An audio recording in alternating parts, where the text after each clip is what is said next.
Think and Grow Rich. Chapter 8, Decision, the Mastery of Procrastination. The seventh step towards riches. Accurate analysis of over 25,000 men and women who had experienced failure disclosed the fact that lack of decision was near the head of the list of the 30th major causes of failure. This is no mere statement of a theory, it is fact. Procrastination, the opposite of decision, is a common enemy which practically every man must conquer. You will have an opportunity to test your capacity to reach quick and definite decision when you finish reading this book and are ready to begin putting into action the principle which it describes. Analysis of several hundred people who had accumulated fortunes well beyond the $1 million mark disclosed the fact that every one of them had the habit of reaching decision promptly and of changing these decisions slowly if and when they were changed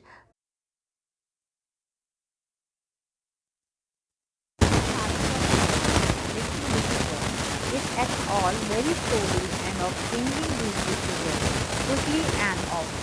One of Henry Ford's most outstanding qualities is his habit of reaching decisions quickly and definitely and chasing them slowly. This quality is so pronounced in Mr. Ford that it has given him the reputation of being obstinate. It was this quality which prompted Mr. Ford to continue to manufacture his famous Model T, the world's ugliest car. When all of his advisors and many of the purchasers of the car were urging him to change it, perhaps Mr. Ford delayed too long in making the change. But the other side of the story is that Mr. Ford's firmness of decision yielded a huge fortune before the change in model became necessary. There is but little doubt that Mr. Ford's habit of definiteness of decision assumes the proportion of obstinacy, but this quality is preferable to slowness in reaching decisions and quickness in changing them. The majority of people who fail to accumulate money sufficient for their needs are generally easily influenced by the opinions of others. They permit the newspaper and the gossiping neighbors to do their thinking for them. Opinions are the cheapest commodities on earth. Everyone has a flock of opinions ready to be waged upon anyone who will accept them. If you are influenced by opinions when you reach decisions, you will not succeed in any undertaking, much less in that of transmuting your own desire into money. If you are influenced by the opinion of other, you will have no desire of your own. Keep your own counsel when you begin to put into practice the principle described here. By reaching your own decision and following them, take no one into your confidence except the member of your mastermind group, and be very sure in selection of this group that you choose only those who will be in complete sympathy and harmony with your purpose. Close friends and relatives will, not meaning to do so, often handicap one through opinions and sometimes through ridicule, which is meant to be humorous. Thousands of men and women carry inferiority complexes with them all through life because some well meaning but ignorant person destroyed their confidence through opinions or ridicule. You have a brain and mind of your own. Use it and reach your own decision. If you need facts for information from other people to enable you to reach decision, as you probably will in many instances, acquire these facts or secure the information you need quietly without disclosing your purpose. It is characteristics of people who have but a smattering or a veneer of knowledge to try to give the impression that they have much knowledge. Such people generally do too much talking and too little listening. Keep your eyes and ears wide open and your mouth closed.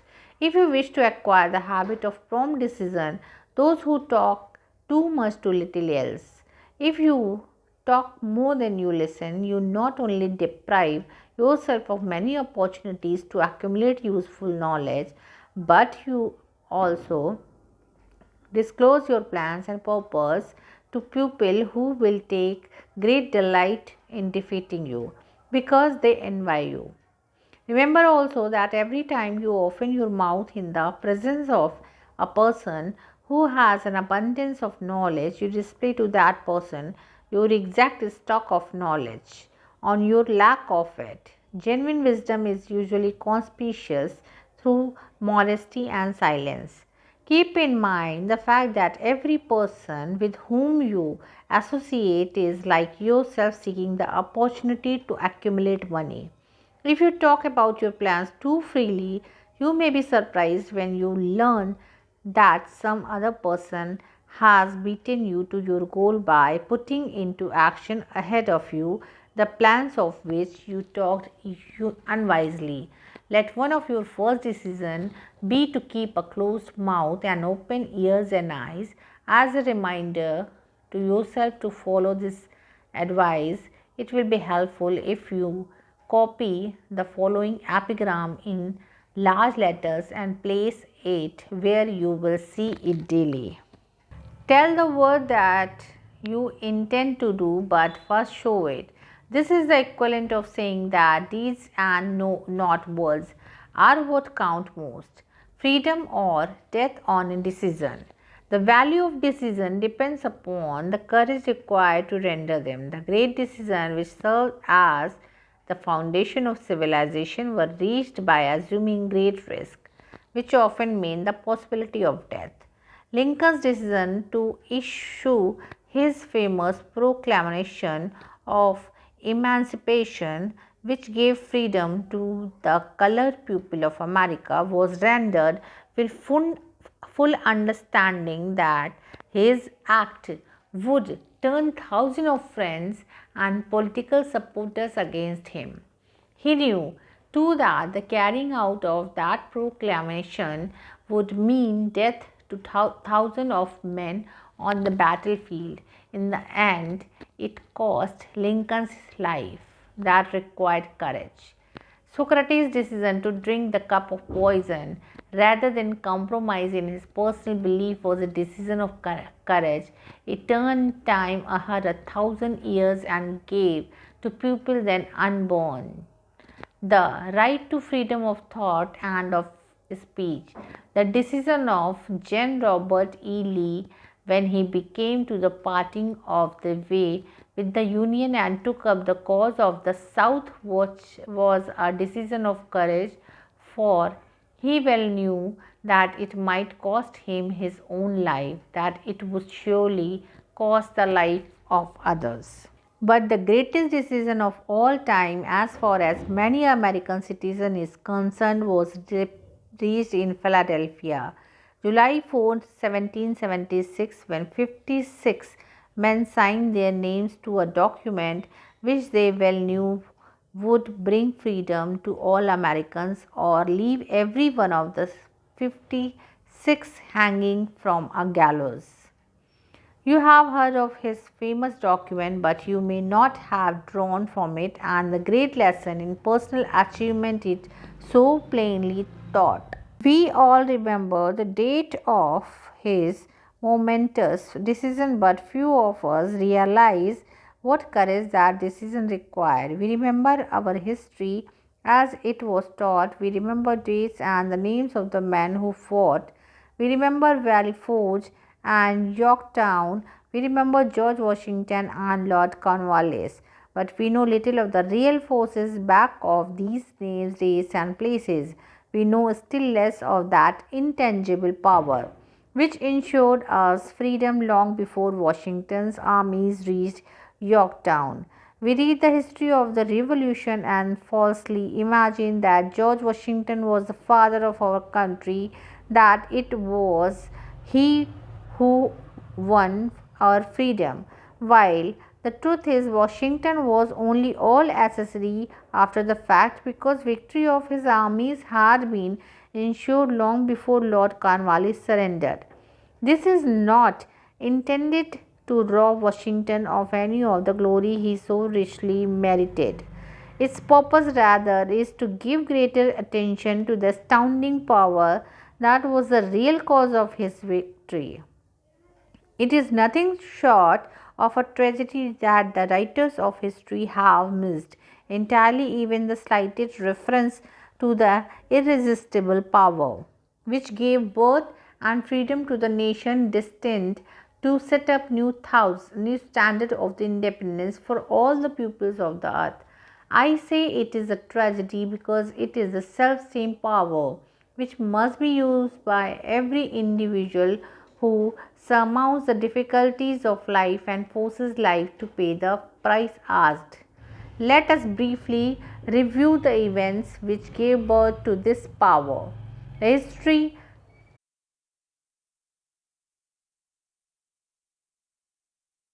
begins with an incident in Boston, March 5, 1770. British soldiers were patrolling the streets, by their presence openly threatening the citizens. The colonists resented armed men marching in their midst. They began to express their resentment openly, hurling stones as well as epithets at the marching soldier until the commanding officer gave orders fixed bayonets charge. The battle was on. It resulted in death and injury of the many. The incident aroused such resentment that the provincial assembly, made up of prominent colonists, called a meeting for the purpose of taking definite action. Two of the members of that assembly were John Hancock and Samuel Adams. Long linked their names, they spoke of courageously and declared that a move must be made to eject all British soldiers from Boston. Remember this, a decision in the mind of two men might properly he called the beginning of the freedom which we of the United States now enjoy. Remember too that the decision of these two men called for faith and courage because it was dangerous. Before the assembly adjourned, Samuel Adams was appointed to call on the governor of the province, Hutchinson, and demand with withdrawal of the British troops. The request was granted. The troops were removed from Boston. But the incident was not closed. It has caused a situation destined to change the entire trend to civilization. Strange is it not, how the great changes such as the American Revolution and the World War often have their beginning in circumstances which seem unimportant.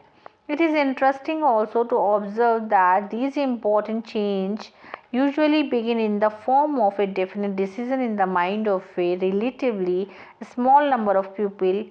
Few of us know the history of our country well enough to realize that John Hancock, Samuel Adams, and Richard Henry Lee of the province of Virginia were the real father of our country. Richard Henry Lee became an important factor in this story by reason of the fact that he and Samuel Adams communicated frequently by correspondence, sharing freely their fears and their hopes concerning the welfare of the people of their provinces. From this practice, Adams conceived the idea that a mutual exchange of letters between the 13 colonies might help to bring about the coordination of efforts so badly needed in connection with the solution of their problem. 2 years after the clash with the soldier in Boston, Adams presented the idea to the Assembly in the form of a motion and a correspondence committee to be established among the colonies, which definitely appointed correspondents in each colony for the purpose of friendly cooperation for the betterment of the colonies of British America. Mark well this incident. It was the beginning of the organization of the far-flung power, destined to give freedom to you and to me. The mastermind had already been organized. It consisted of Adams, Lee, and Hancock. I tell you further that if two of you agree upon the earth concerning anything for which you ask, it will come to you from my Father who is in heaven. The committee of correspondence were organized. Observe that this move provided the way for increasing the power of mastermind by adding to it men from all the colonies.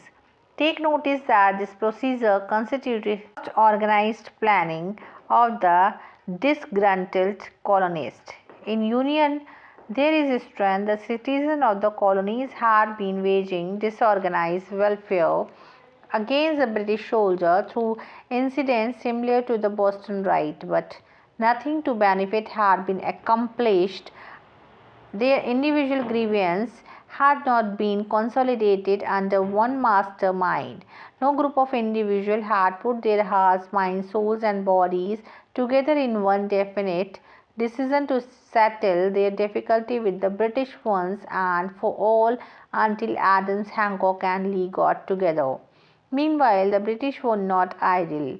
They too were doing some planning and masterminding on their own account, with the advantage of having back of them money and organized soldiery. The Crown appointed Gage to supplant Hutchinson as the governor of Massachusetts. One of the new governor's first act was to send a messenger to call on Samuel Adams for the purpose of endeavoring to stop his opposition by fear.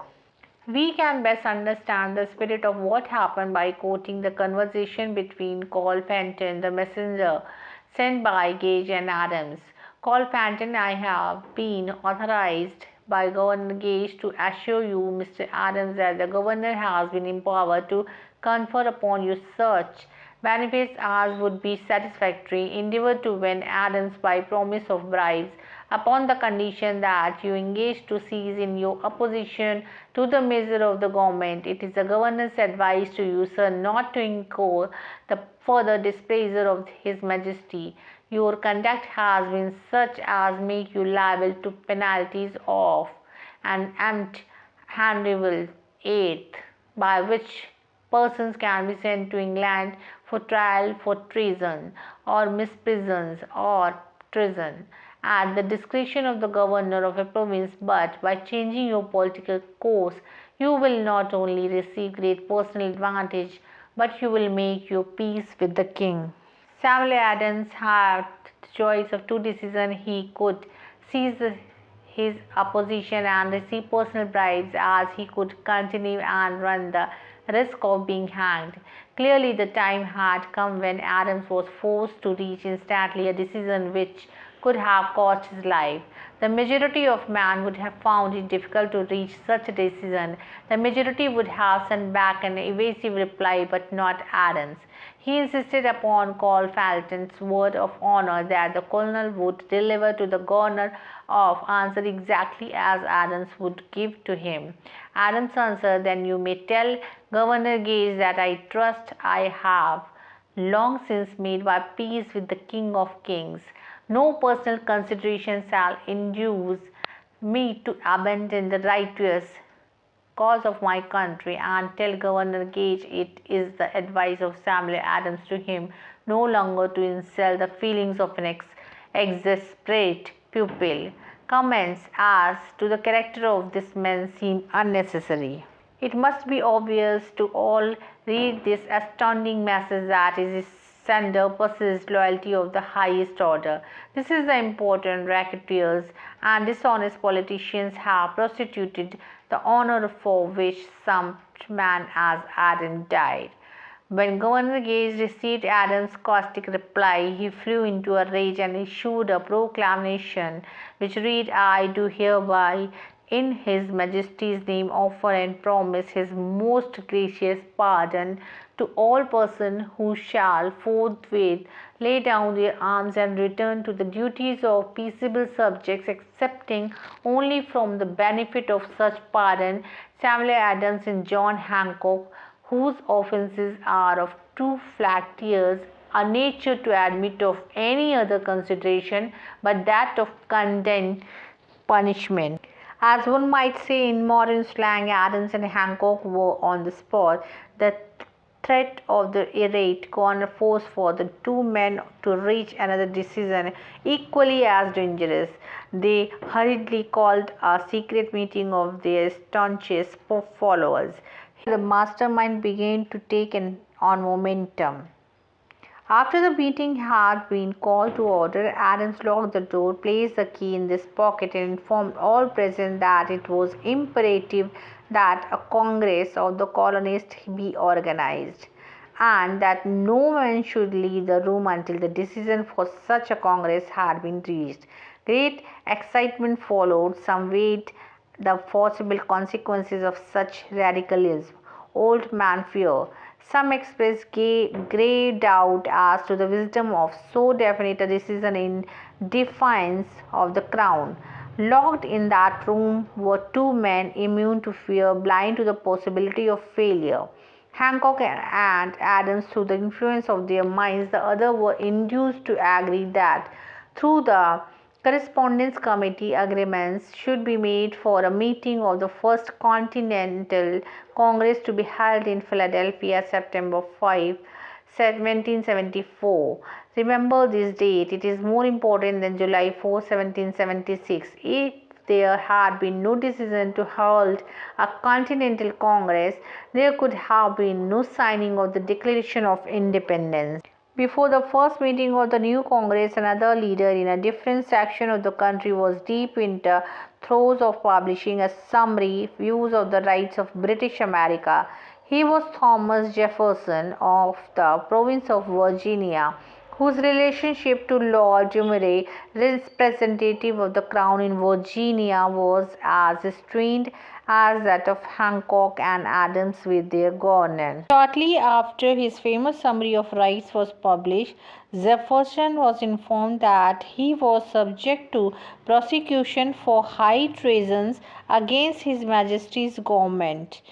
Inspired by the threat, one of the Jefferson's colleagues, Patrick Henry, boldly spoke his mind, concluding his remark with the sentence, "which shall remain forever a classic. If this be treason, then make the most of it." It was such men as these who, without power, without authority, without military strength, without money, sat in solemn consideration of the destiny of the colonies, beginning in the opening of the First Continental Congress and continuing at interval for 2 years until on June 7, 1776. Richard Henry Lee arose, addressed the chair, and to startled assembly made this motion. Gentlemen, I make the motion that these united colonies are and of right ought to be free and independent states, that they be absolved from all allegiance to the British Crown, and that all political connection between them and the state of Great Britain is and ought to be totally dissolved. Lee's astounding motion was discussed fervently and at such length that he began to lose patience. Finally, after days of argument, he again took the floor and declared, in a clear, firm voice, "Mr. President, we have discussed this issue for days. It is the only course for us to follow.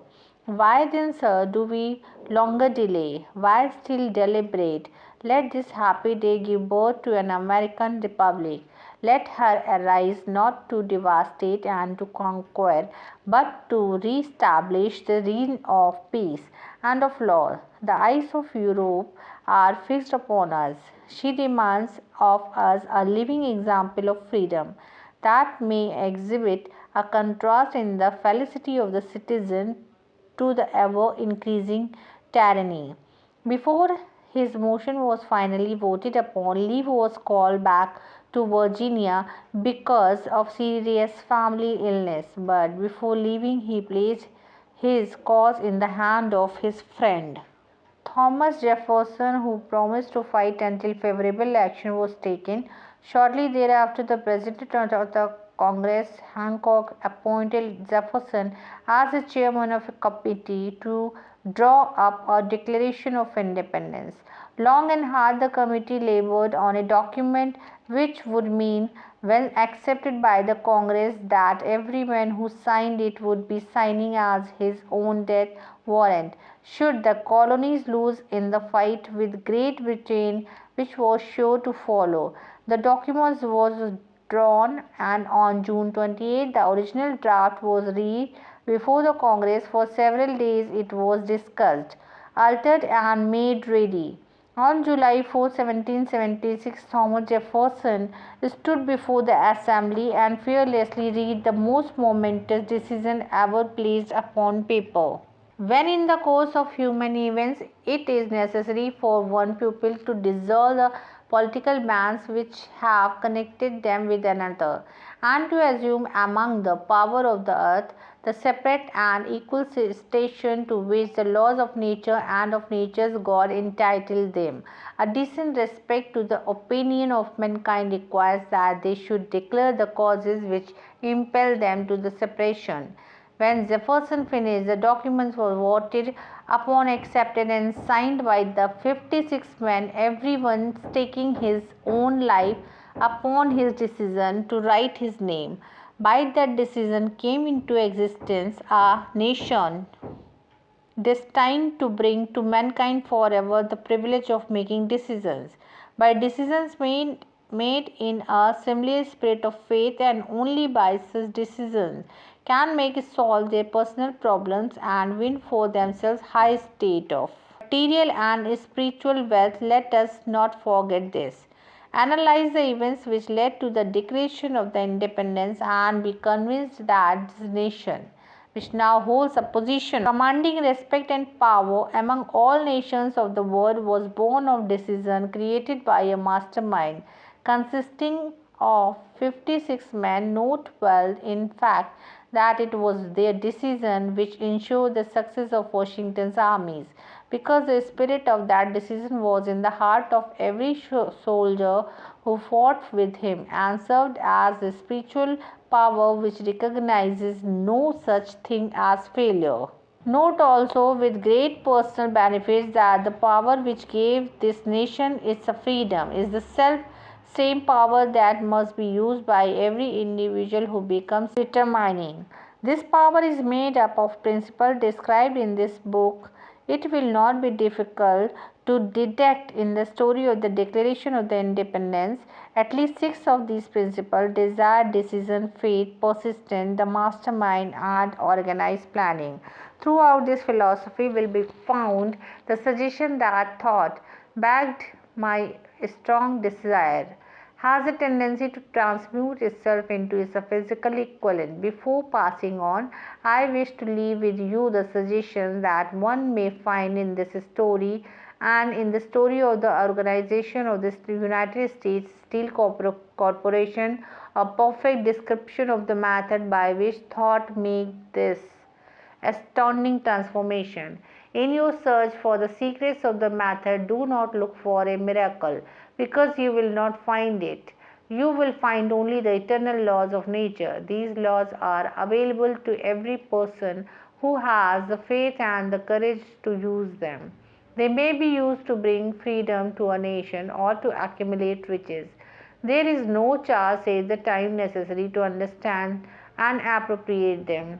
Those who reaches decision promptly and definitely know that they want and generally get it. The leaders in every walks of the life decide quickly and firmly. That is the major reason why they are leaders. The word has the habit of making room for the man whose words and the action shows that he knows where he is going. Indecision is a habit which usually begins in youth. The habit takes on permanency as the youth goes through grade school, high school, and even through college without definiteness of purpose. The major weakness of all educational system is that they neither teach nor encourage the habit of definite decision. It would be beneficial if no college would permit the enrollment of any student unless and until the student declared his major purpose in matriculating. It would be of still greater benefit if every student who enters the grades schools were compelled to accept training in the habit of decision and forced to pass a satisfactory examination on this subject before being permitted to advance in the grades. The habit of indecision acquired because of the deficiencies of your school system goes with the student into the occupation he chooses. If in fact he chooses his occupation, generally the youth just out of school seeks into job that can be found. He takes the first place he finds because he has fallen into the habits of indecision. 98 out of every 100 people working for wages today are in the position they hold because they lack the definiteness of decision to plan a definite position and the knowledge of how to choose an employer. Definiteness of decision always requires courage, sometimes very great courage. The 56 men who signed the Declaration of Independence stake their lives on the decision to affix their signature to the document. The person who reaches a definite decision to procure the particular job and make life pay the price he asks does not stake his life on that decision. He stakes his economic freedom, financial independence, riches, desirable business, and professional positions are not within reach of the person who neglects or refuses to expect, plan, and demand these things. The person who desires riches in the same spirit and Samuel Adams desired freedom for the colonies is sure to accumulate wealth. In the chapter on organizing planning, you will find complete instructions for marketing every type of personal services. You will find also detailed information on how to choose the employer you prefer and the particular job you desire. These instructions will be of no value to you unless you definitely decide to organize them into a plan of action.